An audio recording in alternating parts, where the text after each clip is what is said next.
Pangulong BBM, suportado mga programang magpapatas ng kita sa mga egg producer. Detalye ng balita mula kay Let Narciso, RH14. Let, good morning.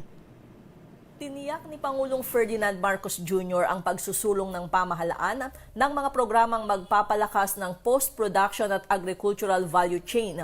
Kabilang dito ang mga pasilidad at teknolohiyang makatutulong sa pagproseso, pag-iimbak at pagbuo ng mga produktong gawa mula sa itlog. Sa pagbisita sa Batangas Egg Producers Multipurpose Cooperative sa San Juan, nasaksihan ng Pangulo ang pagproseso ng itlog, kabilang ang liquid egg pasteurization at spray drying. Gayon din ang mga pasilidad para sa quality control at cold storage.